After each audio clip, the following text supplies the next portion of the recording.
नमस्कार, दूरदर्शन किसान पर आप सभी का स्वागत है। आप देख रहे हैं कार्यक्रम सफल किसान और मैं हूं आपके साथ पुलकित शुक्ला। दोस्तों, आप सभी जानते हैं कि सफल किसान के इस कार्यक्रम के माध्यम से हम आप तक देश भर से जुड़े हुए कोने कोने से ऐसे सफल उद्यमियों से और ऐसे सफल किसानों से आपकी मुलाकात करवाते हैं जिन्होंने खेती किसानी में हो रही अपार संभावनाओं को समझा और कुछ नया कर गुजरने की ठानी। और आज इस सफल किसान के कार्यक्रम के माध्यम से उनकी कहानी हम आप तक पहुंचा रहे हैं, क्योंकि उन्होंने सफल किसान के इस रास्ते को तय किया और आज एक सफल किसान के रूप में अपने आप को स्थापित किया है। आप सभी ने कहावत तो सुनी होगी कि बंद मुट्ठी लाख की और खुल गई तो खाक की। जी हाँ दोस्तों, आज की जो हमारी सफल उद्यमी हैं उन्होंने इस कथन को सही साबित किया है। कैसे, ये भी आपको बताएंगे। हमारी आज की सफल उद्यमी रुचि माथुर, उन्होंने खाद्य प्रसंस्करण के जरिए अपना एक नया मुकाम हासिल किया। खाद्य प्रसंस्करण के जुड़ी हुई अपार संभावनाओं को उन्होंने समझा और कैसे इस क्षेत्र में अपने मुकाम को हासिल किया, इसके बारे में आपको बताएंगे। उनकी सफलता को देखते हुए उनके पति ने अपनी अच्छी खासी नौकरी छोड़कर उनके साथ जुड़े और पूरा परिवार मिलकर आज रुचि माथुर के साथ कदम मिला रहा है और कामयाबी की नई गाथा को लिख रहा है।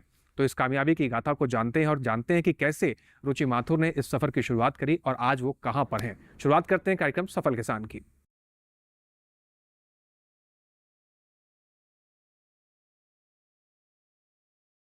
अचार और मुरब्बे का नाम सुनते ही मुंह में पानी आ जाता है और इन्हीं रसीले, मजेदार और स्वादिष्ट अचार मुरब्बे को लोगों तक पहुंचा रही हैं हमारी महिला उद्यमी रुचि माथुर। खुद को साबित कर दिखाने के साथ समाज में भी एक बढ़िया उदाहरण पेश कर रही हैं। 2015 में जिस काम की शुरुआत करने की सोची थी, आज उस काम में महारत हासिल कर चुकी हैं। हाथों का जादू ऐसा कि उनके बनाए अचार मुरब्बे आज कई मेट्रो सिटीज में सप्लाई हो रहे हैं।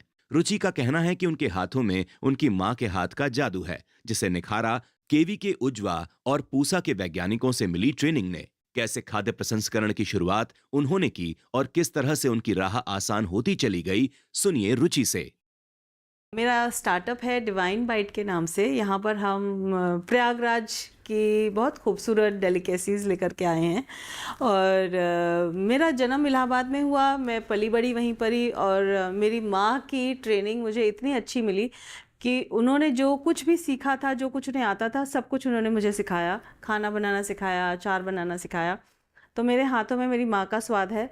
तो मैंने खुद बनाना शुरू किया, नमकीन बनाने शुरू किए घर में, अचार बनाने शुरू किए घर में। तो जो घर में रिश्तेदार आते थे, फ्रेंड्स थे, पड़ोसी थे, उन सबको काफ़ी स्वाद लगा देखने में। और तो एक ये आइडिया निकल के आया कि कुछ अपना काम क्यों नहीं करते और ये सारी चीज़ें जो मार्केट में कहीं नहीं मिल रही हैं वो भी हम लोगों को सर्व करें, दिखाएं। और सबसे इम्पॉर्टेंट कि हमारा इलाहाबाद का जो हेरिटेज है वो लेके आएँ। तो इस सब में, इस उधेड़-बुन में काम तो करना कभी आता नहीं था कि बिज़नेस कैसे चलाएँगे, तो बिज़नेस कैसे करना है, लार्ज स्केल पे कैसे करना है, तो वो सीखने के लिए मैंने केवी के उज्वा के बारे में पता चला। वहाँ पे रितु मैम हैं, उनसे मेरी बातचीत हुई और पिकल ट्रेनिंग के लिए उन्होंने मुझे वहाँ पे बुलाया। 10 दिन की हमने उनसे वहाँ ट्रेनिंग ली। उसमें मुझे बिज़नेस कैसे करना है, कैसे सर्टिफिकेट्स लेने हैं, लाइसेंसेस कैसे लेने हैं, वो सारा सिखाया गया। फिर जब आप 1 किलो अचार बनाते हैं तब आप घर में बना लेते हैं, बहुत आसानी से बन जाता है। बट जब आप 10 किलो बनाते हैं तो उसको बनाने के लिए आपको किस तरीके से वो चीज़ें हैंडल करनी है वो आपको सिखाया जाता है। तो वहाँ पर मैंने वो सीखा। कुछ उन्होंने रेसिपीज़ दी अपनी, कुछ मैं रेसिपीज़ उनकी भी यूज़ करती हूँ और ज़्यादातर तो मेरी मम्मी की रेसिपीज़ हैं, बट उनकी भी कुछ 1-2 रेसिपीज़ मैं यूज़ करती हूँ और बहुत अच्छे से उन्होंने हमें ट्रेनिंग दी। रुचि और उनका परिवार एक साथ मिलकर खाद्य प्रसंस्करण का काम करते हैं, जिसमें उनके पति से लेकर उनकी बेटी भी उनके साथ जुटी रहती हैं। आज वो सफलता की राह पर हैं, लेकिन शुरुआत में ऐसा नहीं था। उन्हें अपने उत्पाद बेचने में दिक्कत होती थी। इसके बाद रुचि ने सोशल मीडिया और ऑनलाइन प्लेटफॉर्म का सहारा लिया। खुद की वेबसाइट बनाई जहां उनके उत्पादों की खूब डिमांड रहती है। अच्छी बात यह है कि इस काम में उनके परिवार को सालाना 20 से 15 लाख रुपए का टर्नओवर मिल जाता है। हमने जब काम की शुरुआत करी तो हमें शॉप्स में अपना प्रोडक्ट को प्लेस करने में बहुत दिक्कतों का सामना करना पड़ा। तो हमने ऑनलाइन सोशल मीडिया मार्केटिंग का रास्ता चुना। तो उसमें अमेज़ॉन ने हमारी बड़ी मदद करी। अमेज़ॉन पे सबसे पहले हमने अपने प्रोडक्ट्स रजिस्टर किए और फ्लिपकार्ट पे किए। फिर उसके बाद हमने एमएसएमई में कुछ प्रोग्राम्स किए थे, जिसकी वजह से हमें वॉलमार्ट में हमारा जो है वो इंट्रोडक्शन हुआ। और उसके बाद वॉलमार्ट की ट्रेनिंग के कारण मुझे बिग बास्केट में अपने प्रोडक्ट्स को लिस्ट करने का मौका मिला। फिर अब हम ऑल इंडिया बिग बास्केट के लगभग सभी मेट्रो सिटीज़ में हमारे प्रोडक्ट्स अवेलेबल हैं। और आपके साथ मैं एक बहुत अच्छी खुशखबरी शेयर करना चाहूँगी कि हम एज अ सेलर ब्लिंकिट पर भी रजिस्टर हो गए हैं और संभवतः इस महीने के अंत तक हमारे सारे प्रोडक्ट्स जो हैं वो ब्लिंकिट पे भी अवेलेबल हो जाएंगे। प्लस जो हमारे बहुत गूरमे रेंज के प्रोडक्ट्स हैं जो कि बहुत कम बनते हैं, सीजनल होते हैं, वो हम अपनी वेबसाइट से सेल करते हैं। रुचि माथुर का कहना है कि आज का दौर महिला सशक्तिकरण का दौर है। इस दौर में जब परिवार साथ खड़ा हो तो आप और कॉन्फिडेंट हो जाते हैं। रुचि खुद को खुशनसीब मानती हैं कि उनके पास उनके परिवार का सपोर्ट है। इसमें सरकार से जो ट्रेनिंग मिली उससे आगे सारे काम बनते चले गए। आज रुचि आत्मनिर्भर हैं, अपने साथ अपने परिवार को भी खड़ा कर रही हैं। आज का समय नारी सशक्तिकरण का समय है और मैं बहुत खुशनसीब हूँ कि मैं इस दौर में मेरा जन्म हुआ और मैं यहाँ हूँ।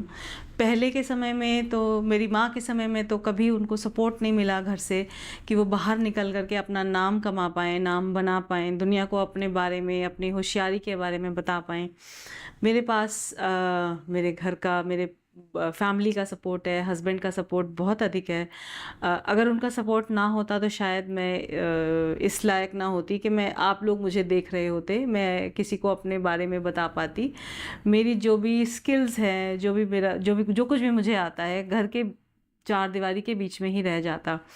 तो मैं बहुत खुशनसीब हूँ कि मेरा परिवार मेरा सपोर्ट करता है। खाद्य प्रसंस्करण क्या है, पहले ये जान लेना भी जरूरी है।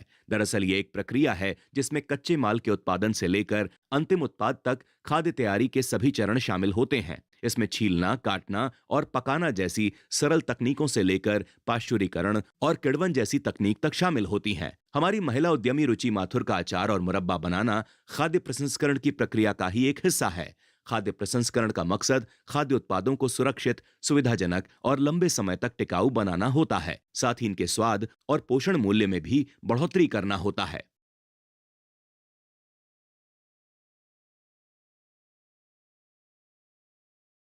तो दोस्तों, देखा आपने कैसे रुचि माथुर ने खाद्य प्रसंस्करण के जरिए अपनी शुरुआत करी और आज रुचि माथुर कहां पहुंच चुकी हैं।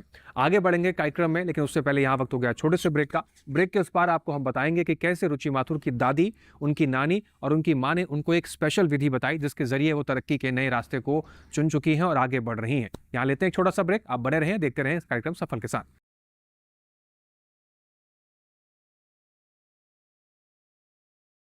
Come on boys, let's go practice. अरे रुक यार, मेरे बैंक अकाउंट में गलत एंट्री का प्रॉब्लम हो गया है। अरे तो बैंक को कंप्लेन करना। बैंक को लिखे 1 महीना हो गया है, बट वो गूगली पे गूगली डाले जा तो रहा है। आरबीआई के लोकपाल को इन्फॉर्म करो। रुक, मैं समझाता हूँ। जैसे क्रिकेट में थर्ड अंपायर, वैसे ही आरबीआई का ओम्बुड्समैन। आरबीआई कहता है अगर बैंक आपकी कंप्लेंट को 1 महीने में नहीं सुलझाता तो आप आरबीआई के कंप्लेंट मैनेजमेंट सिस्टम पर ऑनलाइन कंप्लेंट कर सकते हैं। ये आरबीआई का आसान तरीका है आपकी कंप्लेंट सुलझाने का, और वो भी फ्री। आरबीआई कहता है जानकार बनिए, सतर्क रहिए।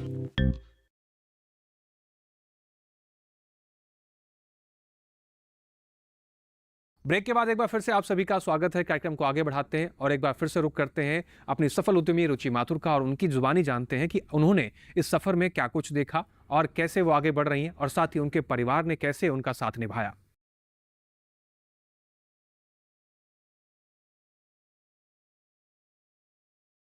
रुचि शादी से पहले स्कूल में टीचर हुआ करती थीं, लेकिन शादी और बेटी होने के बाद उन्होंने ये काम छोड़ दिया। लेकिन जब 2015 में रुचि ने इस काम को करने की इच्छा जताई तो पति और बेटी का पूरा सहयोग मिला। किसी भी काम को करने में अगर परिवार का साथ हो तो हर मुश्किल आसान हो जाती है। लगभग 7 साल हो चुके हैं जब मम्मा ने अपना ये बिज़नेस शुरू किया था। शुरुआत में जितना भी डिज़ाइनिंग का, लेबल डिज़ाइनिंग, लोगो डिज़ाइनिंग का जितना भी काम था वो लगभग मैंने ही उसमें काफ़ी ज़्यादा सपोर्ट किया है। वेबसाइट जो हमने शुरू में, अब तो हमारी खैर दूसरी वेबसाइट बन गई है, बट शुरुआत में एक हमने अपनी वेबसाइट बनाई थी। उस वेबसाइट के डेवलपमेंट में सारा मेरा सपोर्ट था।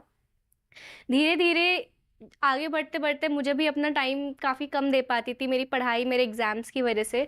लेकिन जब कभी भी मुझे टाइम मिलता था तब मैंने मम्मा को हर तरीके से उनके काम में जो छोटे छोटे घर के काम होते हैं, जिस भी तरीके से मैं उनको सपोर्ट कर सकती थी, मैंने पूरी कोशिश करी है कि मैं अपना जितना हो सके उतना टाइम दे पाऊँ। मैं 2015 में नासिक में था जब वाइफ ने थोड़ा बहुत ट्रेनिंग स्टार्ट कर ली थी और फिर उन्होंने बोला कि मैं इस बिज़नेस में आना चाहती हूँ। तो फिर मैंने कहा चलो ठीक है, तुम स्टार्ट करो, मैं भी देखता हूँ जैसा हो सकेगा वैसा मैं भी आ जाऊँगा फिर। तो लगभग मैं 2016 को मैं यहाँ पे आ गया और लगभग 1 साल मैंने अपना कुछ काम किया।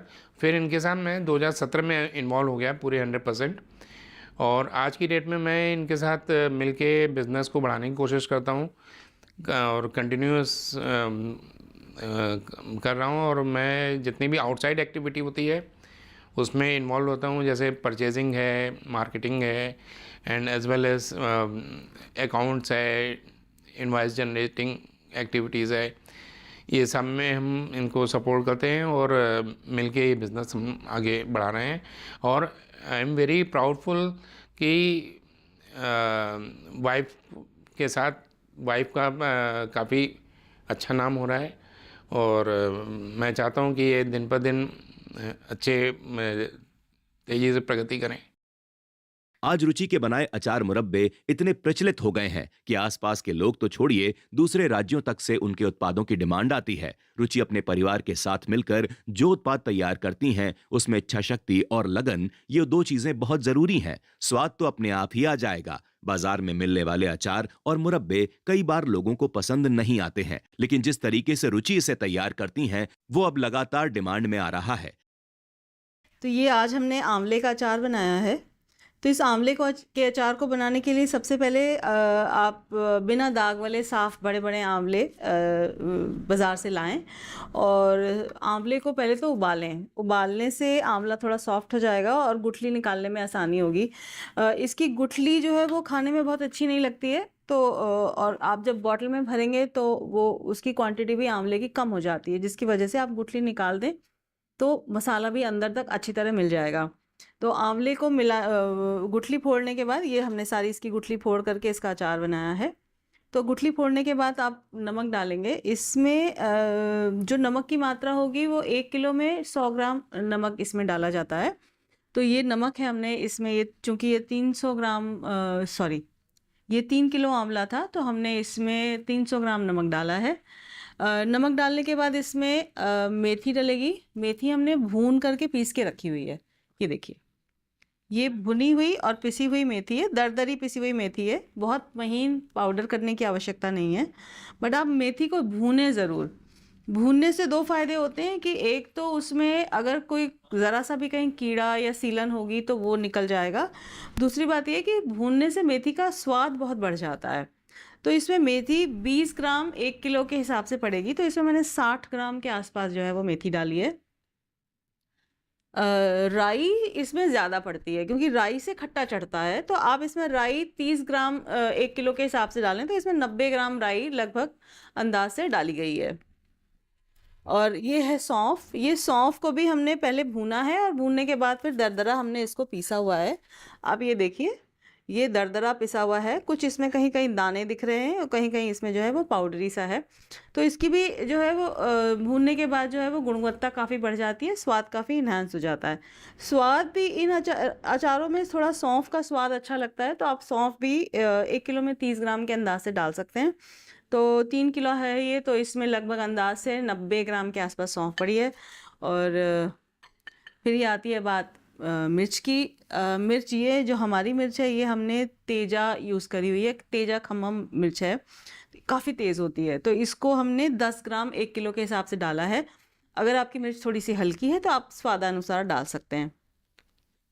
ये हल्दी है और ये हल्दी जो है ये हमारी देसी हल्दी है। जो हाइब्रिड हल्दी आती है वो चीज़ नहीं है ये। तो इसमें इसका फ़ायदा ये है कि इसमें एक तो करक्यूमिन बहुत ज़्यादा है, लगभग 6% के आसपास करक्यूमिन है इसमें। ये हम उत्तराखंड से मंगाते हैं, तो ये हल्दी हमारी बहुत कम लगती है। तो 10 ग्राम के आसपास इसमें 1 किलो में हल्दी डलेगी, तो 30 ग्राम हल्दी हमने इस अचार में डाली है। और बस इसके अलावा और किसी चीज़ की ज़रूरत नहीं है इसमें। अब इसमें डलेगा तेल। तो ये सरसों का तेल है, ये हमारा कच्ची घानी का तेल है। आप बाज़ार से भी जो भी किसी भी ब्रांड का तेल आप लाएं तो वो आप यूज़ कर सकते हैं। तो इसमें तेल बहुत ज़्यादा डालने की ज़रूरत नहीं है, क्योंकि बहुत ज़्यादा तेल तो नुकसान भी करता है। तो आप इसमें लगभग इसमें आप डाल सकते हैं 100 ग्राम, 1 किलो के हिसाब से तेल इसमें आप डालें। 300 ग्राम तेल में ये बहुत अच्छा आपको देखिए मिला जुला सा ये दिख रहा है। इससे ज़्यादा तेल आपको इसमें डालने की कोई बहुत ज़्यादा ज़रूरत नहीं है। फिर इस अचार को आप बॉटल में भर सकते हैं, भर कर के इसको धूप लगाएं, कम से कम 4 से 5 दिन इसको धूप लगाएं। आजकल की बढ़ती हुई महंगाई के कारण किसान महिलाओं के साथ साथ शहर की महिलाएं और पुरुष भी खाद्य प्रसंस्करण की ओर बढ़ रहे हैं। खाद्य प्रसंस्करण के माध्यम से बड़ी संख्या में रोजगार के अवसर मिल रहे हैं, जिससे लोगों का जीवन आसान हो रहा है। खासतौर पर देश के ग्रामीण और शहरी क्षेत्रों में होटल और रेस्टोरेंट आदि के व्यवसाय का फैलाव हो रहा है, जिनमें प्रोसेस्ड उत्पादों का इस्तेमाल लगातार बढ़ता जा रहा है।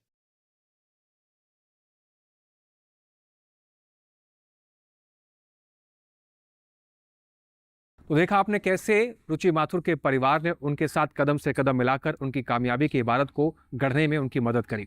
आगे बढ़ेंगे और आपको बताएंगे कैसे रुचि माथुर के इस सफ़र में और इसके साथ ही जो हमारे तमाम किसान होते हैं उनकी सफलता के सफ़र में हमारे कृषि विज्ञान केंद्र कैसी भूमिका निभाते हैं, कैसे सोने पे सुहागा अगर कहावत की बात करें हम तो कैसे इस कथन को केवीके सही साबित करते हैं। आप बने रहें और देखते रहें कार्यक्रम सफल किसान। एक ब्रेक के उस पार जल्द लौट रहे हैं।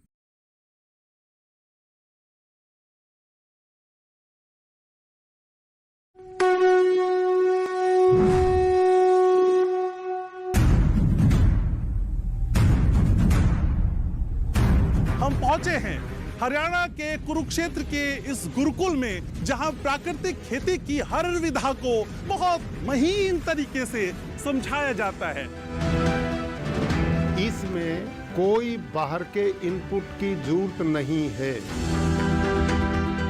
धरती का स्वास्थ्य प्राकृतिक खेती में सबसे पहले बढ़ता है। देसी गाय पालेगा, पहले हम 25,000 देते थे। अच्छा, अब जैसे आपने बुला लिया आज 5,000 बढ़ा देंगे। मैंने आपसे कहा था ना, मलयांचल के आंचल से विंध्याचल के आगन तक मैं इस पूरे कारवा को यूं लेकर चलता रहूंगा। देखिए कार्यक्रम कृषि चौपाल, विज्ञान से किसान तक का दूसरा अंक, 11 जनवरी दोपहर 2 बजे सिर्फ दूरदर्शन किसान पर।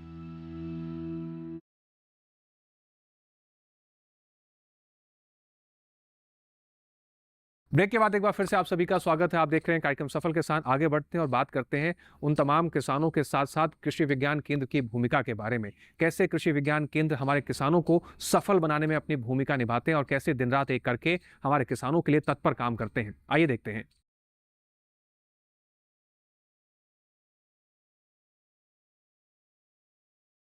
किसानों की सुविधा के लिए समय समय पर कृषि विश्वविद्यालय और केवीके के विशेषज्ञ मार्गदर्शन देते आए हैं, जिससे खेती और बागवानी में आ रही बाधाएं कम हुई हैं। केवीके और कृषि विश्वविद्यालय द्वारा किसानों के लिए कई प्रशिक्षण कार्यक्रम आयोजित किए जाते हैं, जिससे किसानों को आधुनिक खेती के लिए प्रेरित किया जा सके और उन्हें बेहतर जानकारी उपलब्ध कराई जा सके। इन्हीं की मदद से किसान कृषि संबंधी वैज्ञानिक गतिविधियों से जुड़ पाते हैं। रुचि को भी खाद्य प्रसंस्करण की ट्रेनिंग केवीके के जरिए ही मिली। क्या कहते हैं यहाँ के एक्सपर्ट, सुनिए। हम यहाँ पे क्षेत्र में, जो कि हमारा दिल्ली क्षेत्र है, और यहाँ पे हम लोग कृषि संबंधित, खासकर महिलाओं के लिए कृषि संबंधित कार्यक्रम आयोजित करते हैं। ये कार्यक्रम हमारे अलग अलग आधार पे होते हैं, जैसे आपके प्रशिक्षण के आधार पे, प्रदर्शन के आधार पे। ये हम समय समय पर मौसम के अनुसार या कहेंगे कि जो भी आपका चल रहा है समय, उसके अनुसार हम लोग कार्यक्रम करते रहते हैं। अगर आप बात करें कि एक पुरुष या महिला किसान को सफल बनाने के लिए कृषि विज्ञान केंद्र क्या करता है, तो इसमें काफ़ी अहम भूमिका निभा रहा है। सबसे बड़ी जानकारी ये है कि कृषि विज्ञान केंद्र आपका हर ज़िले में है, क्योंकि किसान को भी कोई समस्या आती है तो वो किसी भी आपके अनुसंधान संस्थान में नहीं जा पाते। तो कृषि विज्ञान केंद्र इसलिए खोले गए हैं कि ताकि उनकी समस्या उनके खेत पर कृषि विज्ञान केंद्र में आके निदान किया जा सके। तो ये काफ़ी बड़ी अच्छी भूमिका है जो कि कृषि विज्ञान केंद्र किसानों को सफल बनाने के लिए कर रहा है। साथ ही साथ अगर कृषि किसान करता आ रहा है, खेती करता आ रहा है, पर अगर उसको एक व्यवसाय, जब तक वो खेती को व्यवसाय की दृष्टि से नहीं देखेगा, तब तक उसको एक अच्छी आय नहीं मिलेगी खेती से। तो इस क्षेत्र में हम लोग क्या कर रहे हैं, इस क्षेत्र में हम लोग अलग अलग व्यावसायिक प्रशिक्षण कार्यक्रम आयोजित करते हैं कृषि के साथ साथ। जैसे अगर आप बात करें कि गृह विज्ञान के क्षेत्र में हम क्या करते हैं, गृह विज्ञान के क्षेत्र में हम खाद्य प्रसंस्करण के विषय पे प्रशिक्षण कार्यक्रम आयोजित करते हैं, व्यावसायिक प्रशिक्षण कार्यक्रम, ताकि आपको एक रोजगार का आय सृजन हो सके।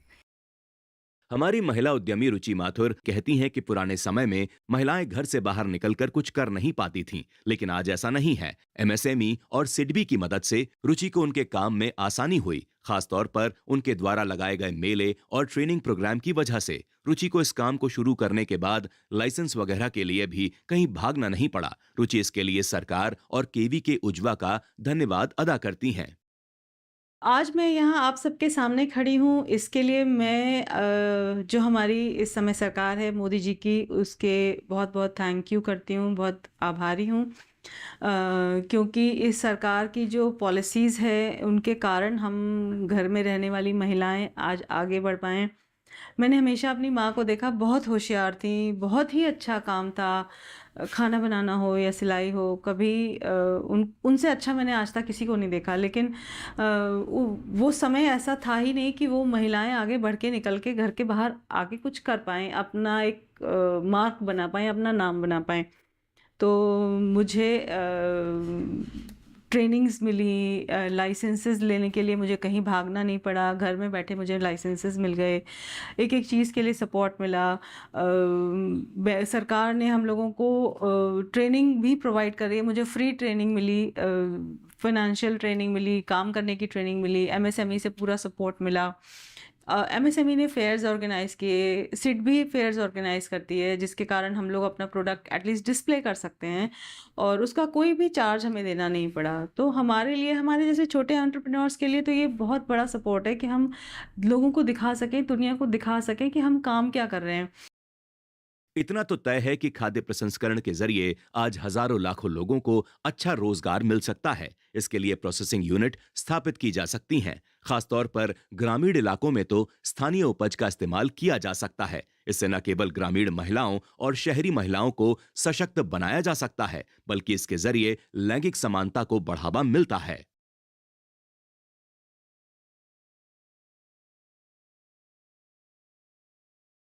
तो दोस्तों, देखा आपने कि अगर किसान कुछ करने की ठान ले, चाहे वो उद्यमी हो, चाहे वो किसान हो, चाहे वो खाद्य प्रसंस्करण का क्षेत्र हो या खेती किसानी का कोई भी ऐसा क्षेत्र हो, अगर आपने अपने मन में ठाना है कि कुछ करके दिखाना है, तो आप इस क्षेत्र में बहुत कुछ कर सकते हैं, और जिसका उदाहरण दिया है आज की हमारी सफल उद्यमी रुचि माथुर ने।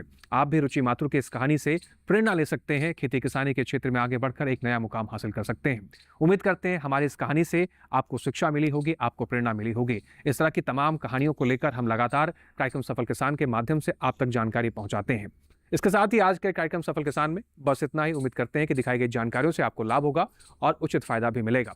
हमारे इस कार्यक्रम से जुड़ी आपको कोई भी जानकारी या कोई भी सुझाव आप हम तक पहुंचाना चाहते हैं, तो आपको पता है आपको क्या करना है। आप हमें पत्र लिख सकते हैं। पत्र लिखने के लिए आप हमारा पता भी नोट कर लीजिए। हमारा पता है सफल किसान, कमरा नंबर 77, CPC दूरदर्शन, खेलगांव, नई दिल्ली 110049। इसके अलावा आप हमें ईमेल के जरिए भी अपने सुझाव पहुंचा सकते हैं। आप हमारी ईमेल आईडी नोट कर सकते हैं। हमारी ईमेल आईडी है safalkisan@gmail.com।